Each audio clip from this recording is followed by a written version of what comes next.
Voting rights behind bars. In Massachusetts, people who are serving time for felonies do not have the right to vote.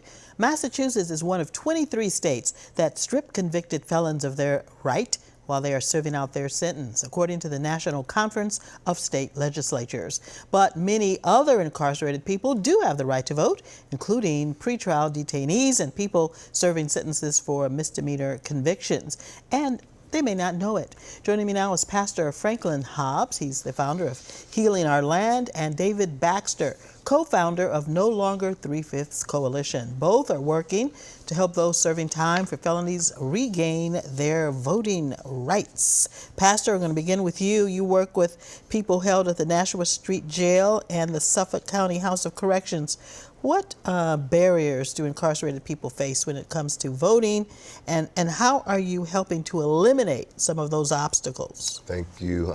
So one is many people are not aware that they even have that right, including correctional officers. So that's their ongoing education, right, that we have to do in building a relationship. Sheriff Tompkins is the one sheriff in the entire county, the only sheriff in the entire state that actually allows people to come inside to do that education. We bring in the absentee ballot applications, we bring in the registration forms, we mobilize volunteers, we create voter guides specifically that educate people about the specific candidates and the specific elections, and hand carry those things to the elections department and go back and forth, making sure that if they do a registration form and an absentee ballot application, that the ballot actually gets to them and they complete the ballot and it's actually cast. But let me ask you, how do you and your team of volunteers motivate incarcerated people, some who may have never voted in the first place? I appreciate that question.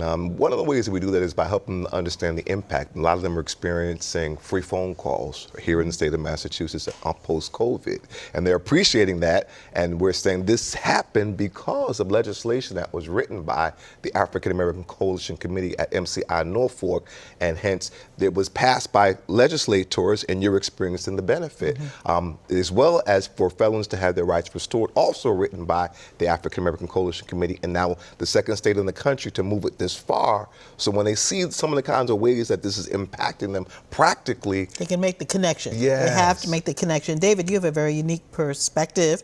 You were denied the right to vote when you were serving time for a felony. How did you become an advocate for restoring voting rights? Well, it started under the mentorship of a man by the name of Mac Hudson. He got me into doing what we call cultural events. And these cultural events, meaning Kwanzaa, MLK Day, and things of that nature, we were held behind the wall, particularly at MCI Concord. And we would invite legislators and certain community activists and community members behind the wall to partake in these festivities.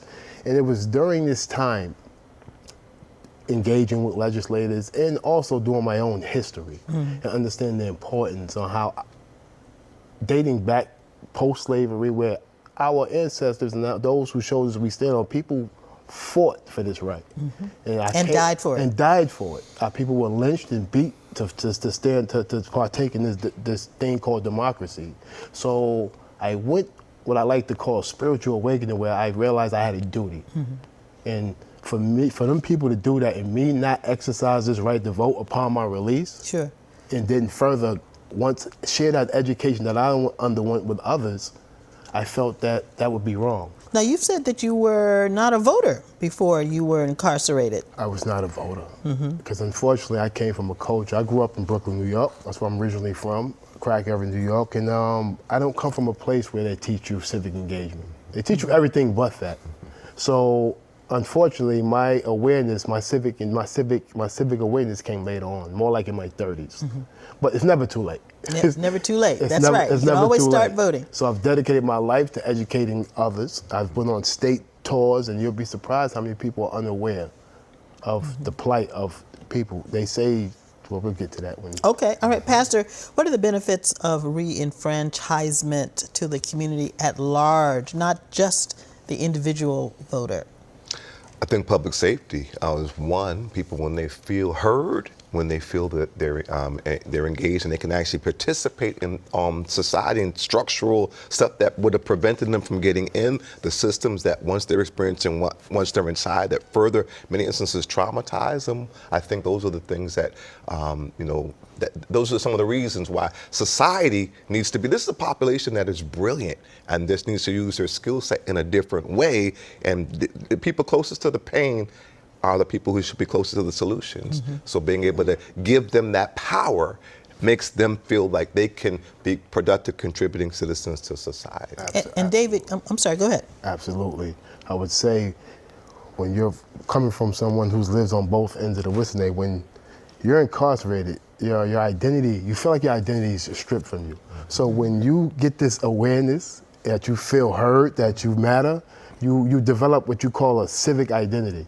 And this is why, to piggyback off what he said, why it's a public safety issue, because Public safety and a racial justice issue. definitely as well. a racial justice. We didn't even touch on that Certainly. yet, but public safety issue in the sense that those who come home and they feel like they're being heard, they feel like they're being part of their community, they're more likely to be more productive participate. That's versus right. That's one right.